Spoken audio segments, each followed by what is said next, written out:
Kidney और gall bladder stone के खात्मे का जरिया, फिर से पथरी न होने का मुकम्मल इलाज। आज ही तशरीफ लाएं R&S यूनानी pharmacy, first floor, syndicate bank, Bahadurpura x road, Hyderabad. अस्सलाम वालेकुम नाज़रीन, आए नज़ारते हैं देश या दुनिया के खबरनामे पर। सच न्यूज के खबरनामे में आप सबका इस्तकबाल है। आज की सबसे बड़ी खबर आ रही है जम्मू कश्मीर से, जहां पर जम्मू कश्मीर में एक्टिव हो चुके हैं 97 आतंकी। खात्मे के लिए सुरक्षा एजेंसियों ने उठाए हैं बड़े कदम। जम्मू कश्मीर में आतंक के नेटवर्क यानी टेररिस्ट नेटवर्क इन जम्मू कश्मीर के सफाई के लिए सुरक्षा एजेंसियां कमर कस चुकी हैं। कश्मीर के अलग अलग इलाकों में मौजूद आतंकियों की गिनती कर की लिस्ट तैयार करी जा रही है। रिपोर्ट के मुताबिक इन 97 आतंकियों में से 24 हिजबुल मुजाहिदीन और 52 लश्कर 11 अल बदर और 9 आतंकी जैश ए मोहम्मद संगठन से हैं।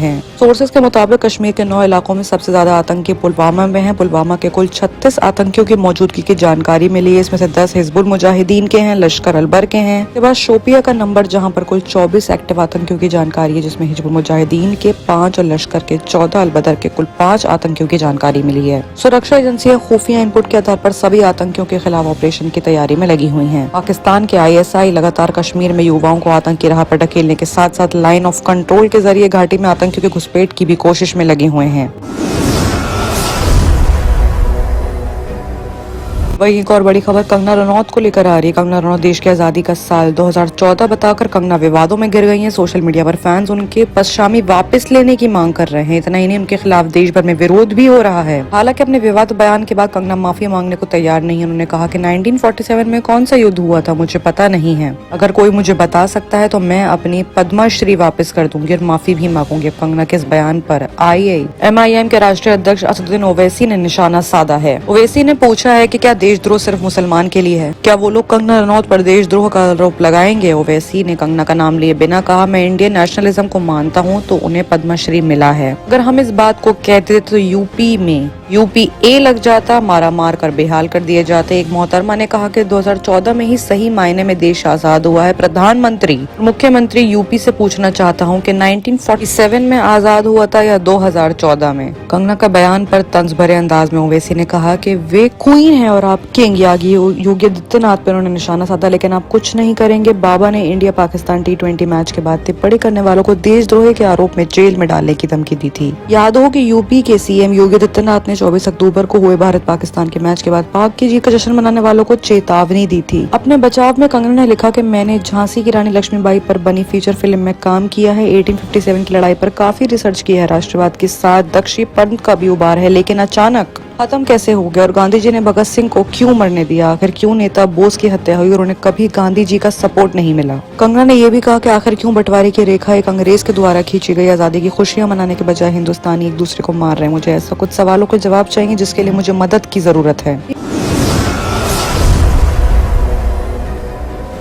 बात अगर यूपी की करें और प्रियंका गांधी की करें तो यूपी में वायरल बुखार की चपेट में प्रियंका गांधी। अचानक उनको मुरादाबाद का दौरा टालना पड़ा। प्रदेश अध्यक्ष अजय कुमार लल्लू ने एक संदेश जारी करके कहा है कि खेत सूचित करना पड़ रहा है कि तेज वायरल बुखार होने के चलते प्रियंका गांधी आज मुरादाबाद के कांग्रेस पदाधिकारी सम्मेलन में पहुंचने में असफल रहेंगी। कांग्रेस के यूपी प्रभारी राष्ट्रीय महासचिव प्रियंका गांधी का मंडे को मुरादाबाद का दौरा अचानक टल गया है। प्रियंका के वायरल बुखार की चपेट में आने का दौरा टलने की वजह बताई गई है। उन्हें यहाँ रामलीला मैदान में कांग्रेस पदाधिकारी प्रतिज्ञा सम्मेलन को संबोधित करना था। सम्मेलन में पश्चिमी यूपी के 12 जिलों के पदाधिकारी को शामिल होना था, जो मंडे को सुबह ही पहुंचने लगे थे।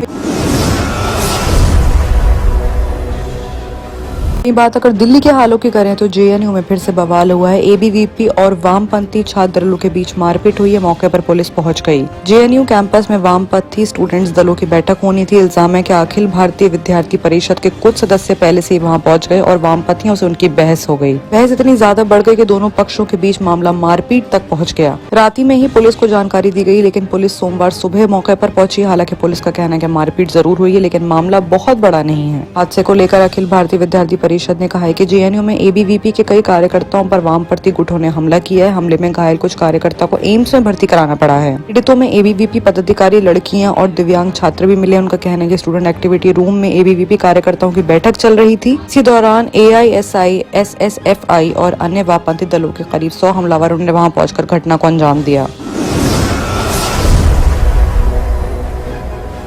ये अब बात करते हैं इंटरनेशनल खबरों की, जहां पर सबसे बड़ी खबर आ रही है अमेरिका से, जहां पर अमेरिका की धमकी दरकिनार कर दी गई है। एयर डिफेंस मिसाइल सिस्टम की सप्लाई शुरू हुई। पाक और चीन से निपटने के लिए भारत को ब्रह्मास्त्र S-400 डिफेंस मिसाइल सिस्टम से शुरुआत करने को मिल रहा है। चीन ने तनाव के बीच आधुनिक ब्रह्मास्त्र कहा जाने वाले मिसाइल सिस्टम मिलने को भारत की बड़ी उपलब्धि माना जा रहा है। शोगायफ ने कहा है कि भारत को S-400 सिस्टम की आपूर्ति शुरू कर दी गई है। भारतीय रक्षा विभाग के सोर्सेस के मुताबिक एयर डिफेंस सिस्टम के हाईवे और समुद्री मार्ग से भारत पहुंचने लगे हैं। इन्हें सबसे पहले पश्चिमी सीमा के पास तैनात किया जाएगा। यहां से पाकिस्तान और चीन दोनों से निपटने में आसानी होगी। हिंदुस्तान से पहले ये डिफेंस सिस्टम तुर्की और चीन की सेना में शामिल हो चुका है।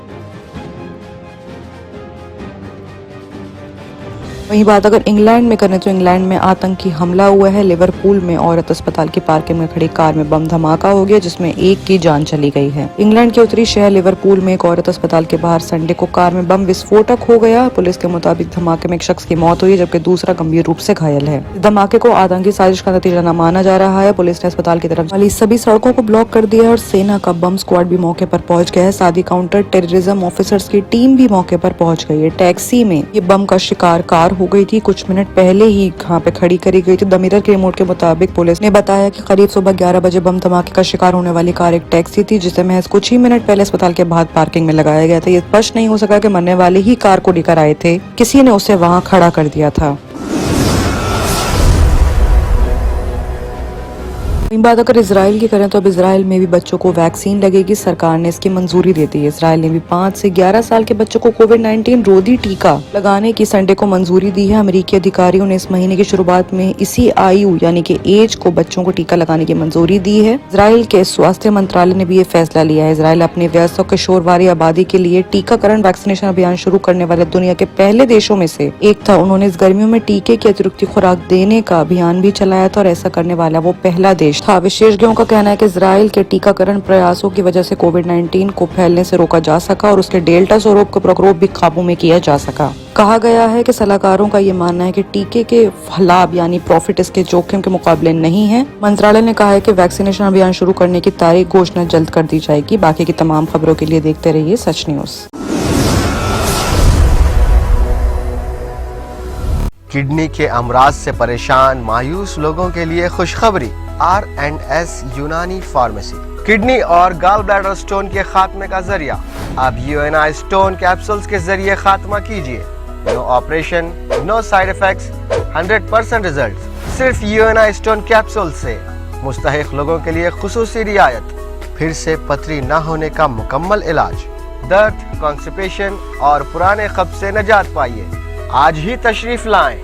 R&S यूनानी pharmacy, first floor, syndicate bank, Bahadurpura X road, Hyderabad.